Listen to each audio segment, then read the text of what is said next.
Commander Lisa Morgan was having the worst day of her life as she floated through the corridors of Mining Station 7, which orbited around Jupiter and had been her home for the past 3 years when everything started going wrong. The station had been hit by a meteor shower that morning, and now half of the systems were failing while her crew of 50 people looked to her for answers she did not have, and the nearest help was 2 weeks away. Lisa pulled herself into the command center, where her second-in-command, Jake Miller, was trying to fix the communication array that had been damaged and was their only hope of calling Earth for rescue ships. The life support systems were running at 40% capacity and dropping every hour, which meant they had maybe 5 days before things became critical, and Lisa knew they needed a miracle to survive. She was checking the oxygen reserves when Katie Brown from the observation deck called her on the intercom with a voice full of confusion and fear, saying, "Commander, you need to see this right now." Lisa pushed off from the wall and flew through the zero-gravity corridors until she reached the observation deck, where Katie was staring out the massive window at something that should not exist. Outside, floating in the darkness of space, was a ship unlike anything humans had ever built, made entirely of what looked like living crystal that pulsed with colors Lisa had no names for. The ship was massive, at least 10 times the size of their station, and it moved without any visible engines, just gliding through space like it was swimming through an invisible ocean. As they watched, the alien ship sent out tendrils of light that wrapped around their damaged station, and suddenly their computers came back online, displaying a message in perfect English. The message said, "Greetings, humans. We are the Celestial Empire, and we have come to help you in your time of need. Please do not be afraid, as we mean you no harm." Lisa felt her heart racing as she realized this was first contact with an alien species, something humanity had dreamed about for centuries, but never actually experienced until this moment. She cleared her throat and activated the communication system, saying, "This is Commander Lisa Morgan of Mining Station 7. We appreciate your offer of help, but we need to know who you are." The response came immediately, and this time it was a voice that sounded like wind chimes and waterfalls. Speaking, "We are sending an ambassador to explain everything. Please open your airlock." Lisa looked at Jake, who shrugged and said, "What choice do we have, Commander? We are dead without help, and they could destroy us easily if they wanted to." After putting on their emergency suits just in case, Lisa and Jake went to airlock 3, where they waited nervously for whatever was about to walk through that door. The airlock cycled, and through the doorway stepped the most beautiful being Lisa had ever seen in her life, tall and graceful with skin that shimmered like moonlight on water. The alien woman wore robes that seemed to be made of starlight itself, and her hair floated around her head like a silver cloud, while her eyes contained actual stars that twinkled and shone. She smiled at them, and Lisa noticed her teeth were perfect pearls as she spoke in that musical voice, saying, "I am Princess Zara of the Celestial Empire, and I have come very far to meet you." Lisa tried to maintain her composure as commander, but it was hard when facing an actual alien princess who looked like she had stepped out of a dream or fairy tale. Zara explained that her people had been watching Earth for 1,000 years, waiting for humans to reach into space far enough to be ready for contact with other civilizations. She said her empire controlled hundreds of star systems, but they had a problem that only humans might be able to solve, which was why she had come personally to make contact. "Our people have lost something," precious Zara said with sadness in her cosmic eyes.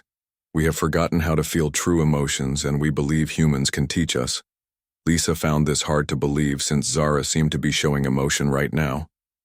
But the princess explained it was like speaking a language without understanding the words they talked.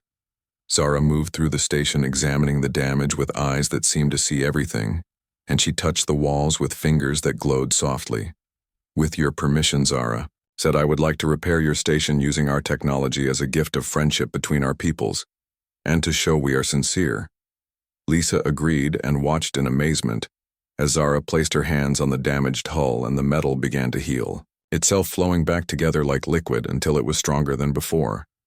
The crew gathered to watch as this alien princess fixed their station with technology that seemed like magic, making broken systems work better than when they were new. Sam Cooper, the chief engineer, kept muttering "impossible" over and over as he watched Zara repair circuits with nothing but her touch and some kind of energy that flowed from her fingers.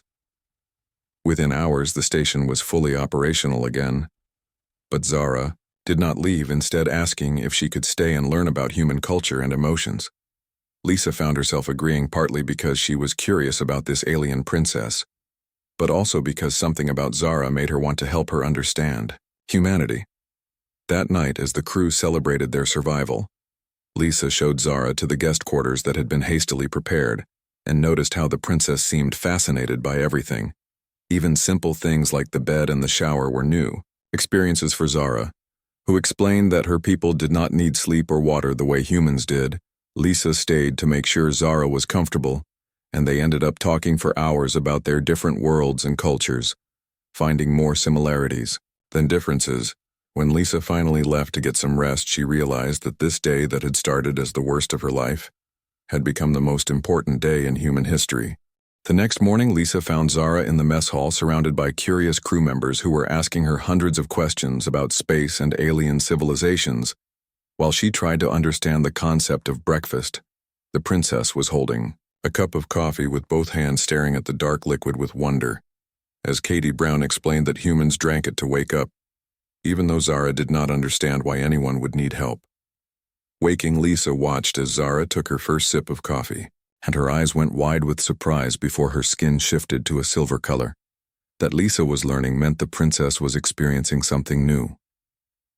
"This is very strange," Zara said, "but also pleasant in a way I cannot describe, like fire and earth, mixed together in liquid form, which made everyone laugh." Jake Miller was showing Zara different human foods from their supplies, and she tried each one with the curiosity of a child experiencing flavors for the first time in her life. The chocolate bar was a revelation for Zara, who had never experienced sweetness before, and she held it like it was the most precious thing in the universe. Lisa realized that teaching Zara about human emotions would require more than just words, so she decided to show her through experiences, starting with music. In the recreation room, Lisa played different types of music for Zara, from classical to rock, and watched as the princess tried to understand how sounds could create feelings when a sad song played. Zara tilted her head and said, "I can sense that this should make me feel something, but it is like looking at a door I cannot open." Lisa had an idea and took Zara's hand, placing it on her chest so the princess could feel her heartbeat change with the music, and suddenly Zara's eyes went wide with understanding. "Your body responds to the emotions," Zara said with amazement. "Your whole being becomes part of the feeling, not just your mind, but everything you are." Over the next few days, Lisa and the crew taught Zara about different emotions through movies and stories and games, showing her how humans express joy and sadness and anger and love. The princess was a quick learner, but sometimes she got things mixed up, like when she tried to express happiness by crying because she had seen people cry from joy in a movie. Tom Harris, the station psychologist, became fascinated with Zara and spent hours talking with her about the nature of consciousness and emotion, comparing human and celestial ways of thinking. Zara explained that her people communicated through pure thought, sharing ideas directly, mind to mind. But this meant they had lost the nuances that came with verbal communication. She demonstrated this by touching Lisa's forehead. Gently and suddenly, Lisa could see images of Zara's home world, a place of crystal cities floating in clouds of colored gas around binary stars. The vision was beautiful but cold, lacking the warmth that Lisa associated with memories of home, and she understood what Zara meant about experiencing. Without feeling, Lisa decided to teach Zara about fun, which was a concept the princess found completely foreign, since her people did everything with purpose and efficiency. They played card games in the rec room, and Zara was confused at first about why anyone would waste time on activities with no practical value. But when she won her first game of poker by learning to bluff, Zara laughed for the first time, and the sound was like music that made everyone in the room smile. "Hey, sweetie," Lisa said one evening as she found Zara studying human facial expressions on a computer, trying to understand how tiny muscle movements conveyed meaning. "Yes, darling," Zara replied automatically, having learned the phrase from a romantic movie she had watched, and then her skin turned silver when she realized what she had said. Lisa laughed and explained that those were terms of endearment that humans used with people they cared about, which led to a long discussion about human relationships. Zara was fascinated by the concept of friendship, which was different from the formal alliances her people made, and she asked if she and Lisa could be friends. "Of course we are friends," Lisa said, and saw Zara's skin shimmer with a new color she had not seen before, something warm like golden sunlight. The princess began spending more time with different crew members, learning their personal stories and what made each human unique and special. She helped Sam Cooper fix engines while he told her about his daughter on Earth, and she listened to Katie Brown talk about her dreams of exploring new worlds with Tom Harris. She discussed philosophy and the meaning of existence, while with Jake Miller she learned about humor and why humans laughed at things that were not logical.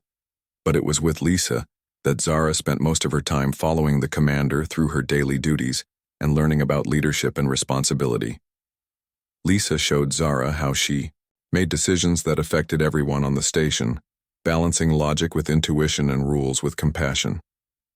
Zara noticed that Lisa often put others before herself, making sure everyone was safe and happy even when she was tired or stressed. When Lisa asked why Zara had really come to their station specifically, the princess admitted that she had sensed something special about Lisa across the vastness of space.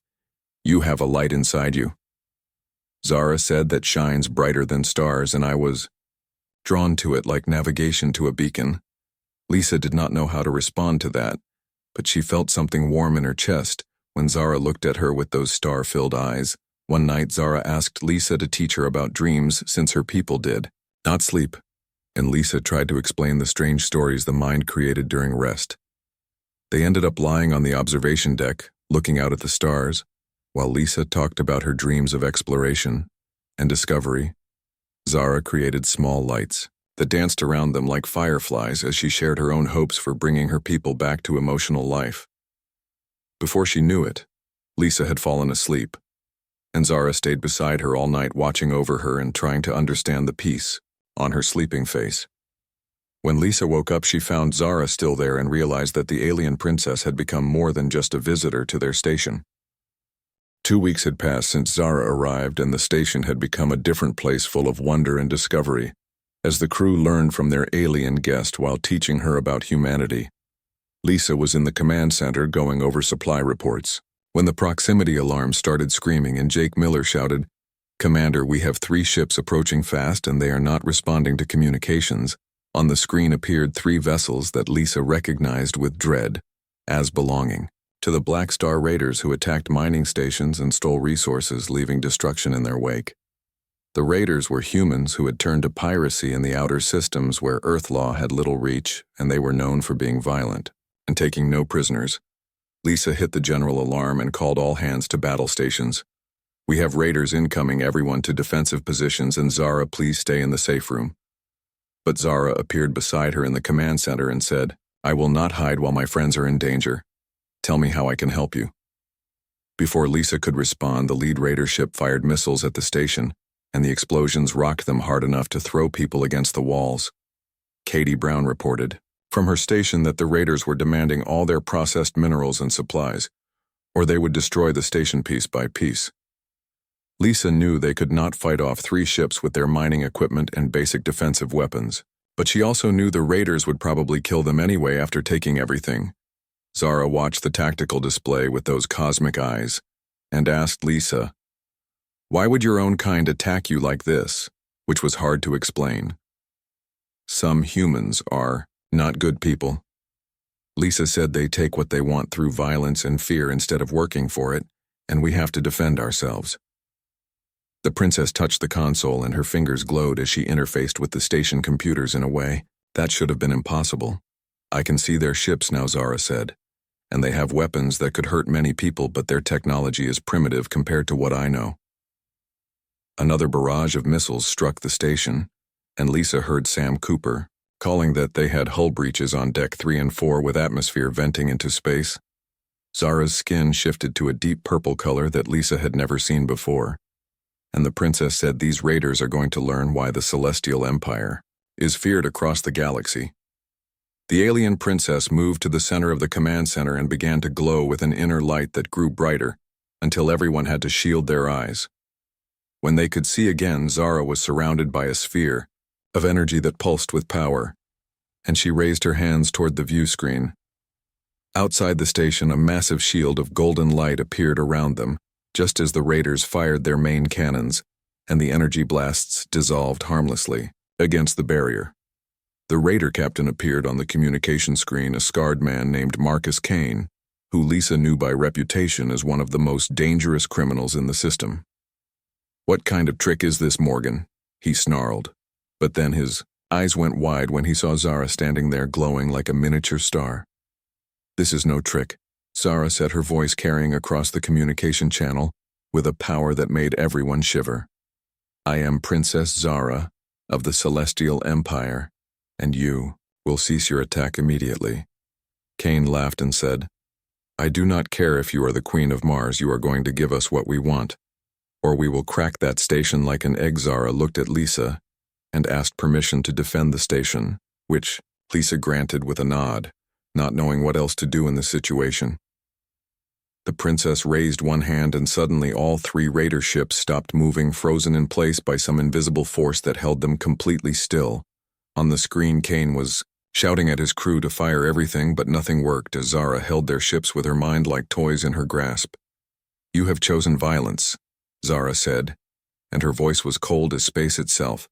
"So you will face the consequences of that choice, but I will give you one chance to leave." She released the ships, and immediately Kane ordered his fleet to retreat, but not before firing one last desperate missile directly at the command center. Zara moved faster than Lisa could see, putting herself between the missile and the crew as it exploded against her energy shield, in a blast that shook the entire station. When the smoke cleared, Zara was on her knees with silver blood running from a cut on her forehead where a piece of shrapnel had somehow gotten through her defenses. Lisa rushed to her side and held her while Tom Harris ran for the medical kit, and the rest of the crew watched in stunned silence. The raiders were fleeing at maximum speed, but Zara raised her hand again and did something that made their engines fail, leaving them drifting helplessly in space. "They will not hurt anyone else," Zara said weakly as Lisa pressed a bandage to her wound, and she was surprised to see the silver blood glowing softly. Jake Miller reported that Earth security forces were already on their way, having detected the battle and would arrest the raiders when they arrived. Lisa helped Zara to the medical bay, where Tom Harris examined her injury and was amazed to see it already healing at an impossible rate. "Your blood is repairing the damage on its own," Tom said in wonder, "like millions of tiny machines working to fix you from the inside." Zara smiled weakly and explained that her people had evolved beyond the need for traditional medicine, but the effort of protecting the station had drained her energy. Lisa stayed by her side holding her hand while Zara recovered, and the princess seemed surprised by the gesture, asking why she would waste time sitting there. "Because that is what friends do." Lisa said, "They take care of each other when one is hurt, and you got hurt protecting all of us." The crew came to visit Zara one by one, thanking her for saving their lives and bringing small gifts like food or books or flowers from the hydroponics. Katie Brown made her a drawing of Earth, and Sam Cooper brought his personal music collection, while Jake Miller told her stories to pass the time. By the next day, Zara was fully healed, but something had changed in her as she looked at the humans, who had shown her such kindness. "I understand now," she said to Lisa, "what you mean by friendship and loyalty, because I felt something when those raiders threatened you all. Something that made me need to protect you." Lisa smiled and said that was probably anger at the injustice and protective instinct, which were very human emotions that Zara was learning to feel. "You are becoming more human." "Zara," Lisa said, which made the princess laugh, that musical sound that everyone on the station had grown to love. The day after the raider attack, Earth Command finally responded to the reports of first contact and sent a ship full of diplomats and scientists to Mining Station 7. Admiral Patricia Stone arrived with a team of 50 people who wanted to study Zara and establish formal relations with the Celestial Empire. Lisa watched as they treated Zara like a specimen to be examined, rather than a person who had just saved all their lives from the raiders. The lead scientist, Dr. Carl Peterson, kept asking Zara to demonstrate her abilities while taking readings with instruments that beeped and flashed. Zara looked uncomfortable with all the attention and kept glancing at Lisa, who wanted to intervene, but had been ordered to step back by the Admiral. Your friend seems distressed, Jake whispered to Lisa as they watched from the corner of the conference room where the meetings were taking place. The diplomats were trying to negotiate trade agreements and technology exchanges, while Zara tried to explain that she could not speak for her entire empire. I came here on my own, Zara said for the 5th time, seeking something my people have lost, not to establish political connections. But they did not listen, and kept pushing papers at her, asking about weapons technology and faster-than-light travel systems. Finally, Lisa could not stand it anymore, and stepped forward saying, Admiral, with respect. You are treating Princess Zara like an object, not a guest. Admiral Stone turned cold eyes on Lisa and said, Commander, you are too emotionally involved to be objective here, and your role in this first contact is finished. Zara stood up suddenly and her skin flashed through several colors before settling on deep purple as she said, No one dismisses Lisa from anything involving me. The room went silent as Zara walked over to stand beside Lisa and took her hand in a gesture of solidarity that everyone could understand. If you want to communicate with the Celestial Empire, Zara said, you will do so through Commander Morgan or not at all. The Admiral started to object but stopped when Zara's eyes began glowing with that inner starlight that meant she was getting angry. Over the next several days, Lisa acted as intermediary between Zara and the Earth delegation, helping both sides understand each other better. She explained to the officials that Zara's people valued personal connections over formal treaties, and that pushing too hard would only drive them away. To Zara, she explained that humans were excited and scared in equal measure about meeting aliens, and sometimes that made them act foolishly. During a break in negotiations, Zara pulled Lisa aside to the observation deck where they could see her crystal ship floating beside the station. My people have sent a message. Zara said they want me to return home and bring a human ambassador to meet the Imperial Council. Lisa felt her heart sink at the thought of Zara leaving, even though she had known this day would come eventually. They want me to bring you, Zara continued, if you are willing to come and see my world and help teach my people about emotions. The offer took Lisa's breath away as she realized Zara was asking her to leave everything behind and journey to an alien civilization. Would be gone for how long?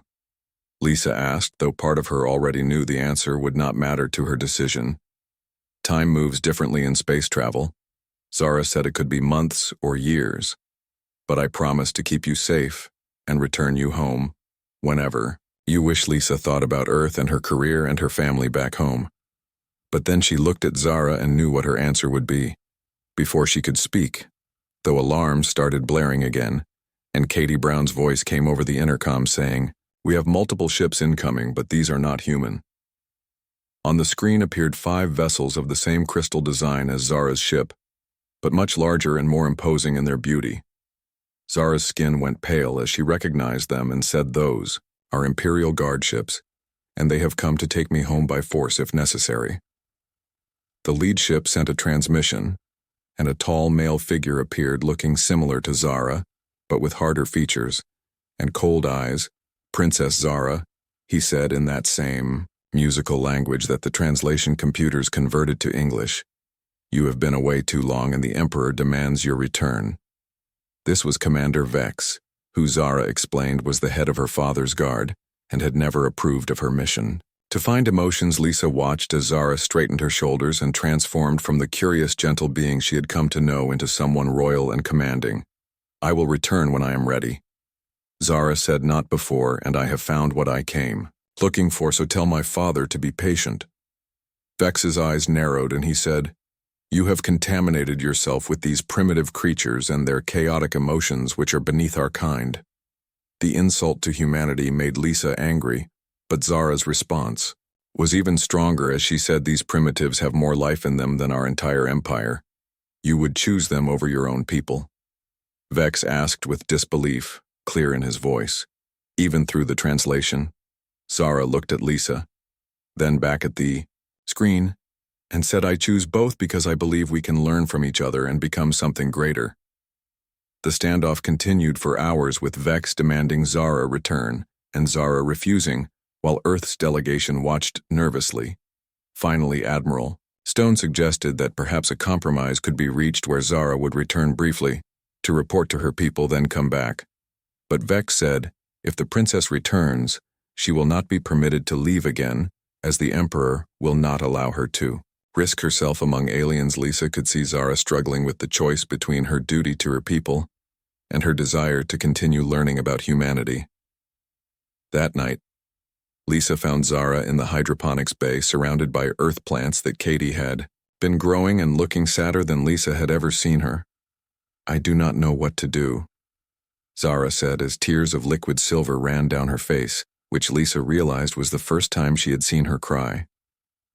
Lisa held her and said, "You follow your heart, which is something you have been learning about, and trust that the right path will show itself." Zara looked up at her with those star-filled eyes and said, "My heart tells me to stay with you, but my duty tells me to return home." Sometimes, Lisa said, the bravest thing is to choose happiness over duty, and to forge your own path instead of following the one set for you. They stayed there among the plants talking until morning, when Zara finally made her decision that would change both their worlds forever. The next morning, Zara stood in the command center facing both the Earth delegation and the holographic image of Commander Vex, while everyone waited for her decision. Lisa stood beside her, offering silent support, as Zara took a deep breath and announced, "I will return to the Celestial Empire, but not alone." She explained that she would bring a human delegation with her to teach her people about emotions while learning about their technology and culture. Commander Vex immediately objected, saying the Emperor would never allow humans into the sacred realm of the Empire. But Zara stood firm. "Tell my father that I have found the answer to our great emptiness," Zara said, "and if he wants to save our people, he will listen to what I have learned, Admiral." Stone stepped forward and said, "We cannot risk sending our people into unknown space without guarantees of their safety and return." Zara turned to the Admiral and created a small crystal in her palm that glowed with inner light and handed it to her. "This is a promise crystal," she said. "As long as it glows, your people are under my personal protection, and no harm will come to them." Lisa volunteered to lead the human delegation and was quickly joined by Jake Miller and Tom Harris, who wanted to see an alien civilization. Katie Brown and Sam Cooper also volunteered, along with 10 others from the station crew, who had become friends with Zara. Dr. Peterson and his scientists demanded to be included, but Zara refused, saying, "I will only take those who come as friends, not those who see me as an experiment." The preparation took 3 days, during which Zara taught the volunteers basic celestial customs and language. While they gathered supplies, Lisa spent every moment she could with Zara, learning about the Empire and what they might face when they arrived. "You might not be welcomed," warmly Zara warned, "as many of my people see emotions as a weakness that we evolved beyond." "But you believe differently," Lisa said, and Zara nodded, explaining that their empire was dying slowly from the inside as people lost the will to create or explore. "Without feelings there is no passion," Zara said, "and without passion there is no purpose beyond mere existence, which is not truly living."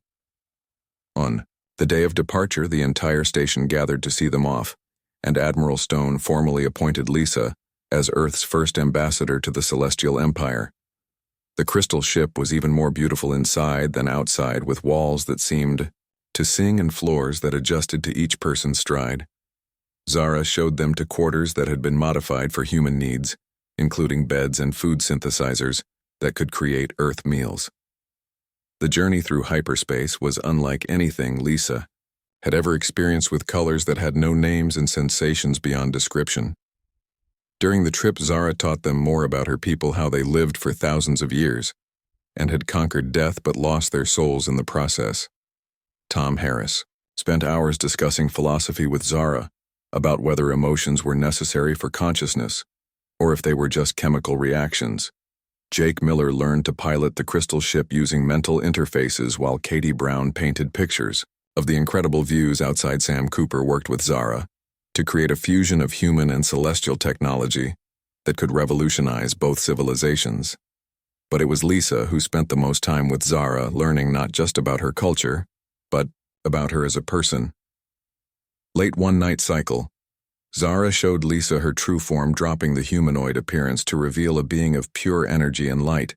"This is what we really are," Zara said through thought rather than speech, "beings of consciousness, that have transcended physical form. Lisa was not afraid but awed, as she reached out to touch the light and felt warmth and connection beyond anything words could express. When Zara returned to her humanoid form, she seemed surprised that Lisa had not been frightened by her true nature. "You are still you," Lisa said, "no matter what form you take. And that is all that matters to me and to us." They arrived at the Celestial Empire's home system to find a civilization beyond imagination, with cities floating in space and planets transformed into art. The Imperial Palace was a structure of living crystal that existed in multiple dimensions at once, making it impossible to fully perceive. Emperor Zix received them in a throne room that defied physics, and Lisa could see where Zara got her regal bearing from. The Emperor was ancient beyond measure, and his eyes held the weight of eons as he looked at the small group of humans. "So these are the creatures my daughter believes can save us," he said, his voice containing harmonics that made everyone shiver. Zara stood tall and said, "Yes, Father. They have something we lost long ago, and they are willing to share it with us." The Emperor tested them over the following days, asking them to demonstrate human emotions and explain their purpose and value. Lisa spoke about love and how it drove humans to sacrifice for others, while Jake explained humor and its role in coping with difficulty. Tom Harris discussed the relationship between emotion and creativity, showing how feelings inspired art and music and innovation. Katie Brown painted portraits of the Celestial Court, capturing not just their appearance but something deeper that made them seem more alive.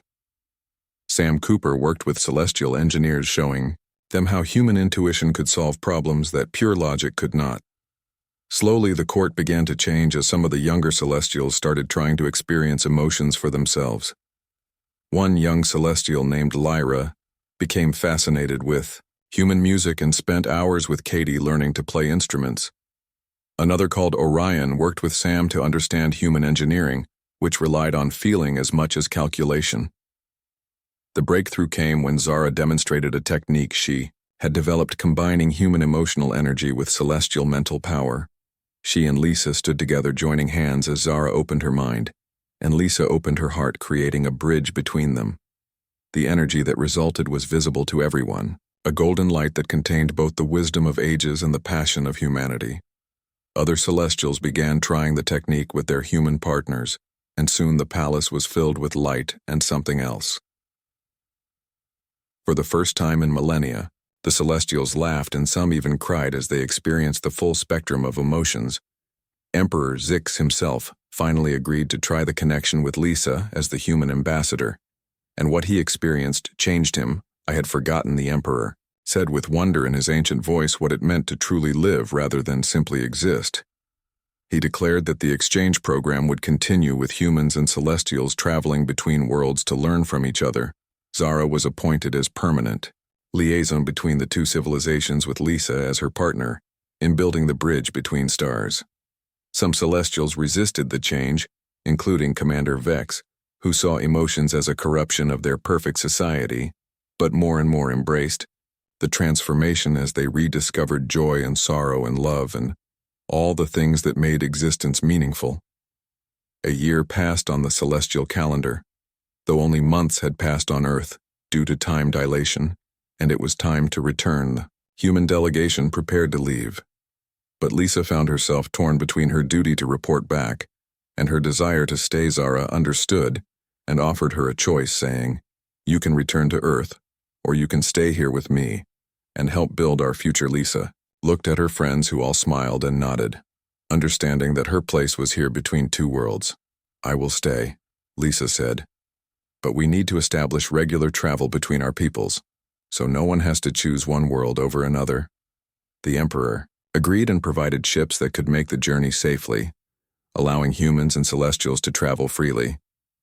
Jake Miller chose to return to Earth as the official liaison, while Tom Harris stayed to establish an embassy in the Crystal City. Katie Brown opened an art school teaching Celestials about human creativity, while Sam Cooper worked on merging their technologies, and Lisa remained with Zara, helping to guide both species toward a future neither could have imagined alone. Standing in the observation deck of the palace looking out at the stars, Lisa took Zara's hand and smiled. "Hey, sweetie," she said, remembering their first real conversation. We have come a long way from that damaged mining station." "Yes, darling," Zara replied with perfect understanding now of the affection in those words, "and we have so much further to go together." The two of them stood there, human and celestial, connected by something stronger than species or distance or time. They had built a bridge between stars, and proven that understanding and friendship could unite even the most different of beings. And in that moment, Lisa knew that this was just the beginning of humanity's greatest adventure among the stars, with friends they never expected to find.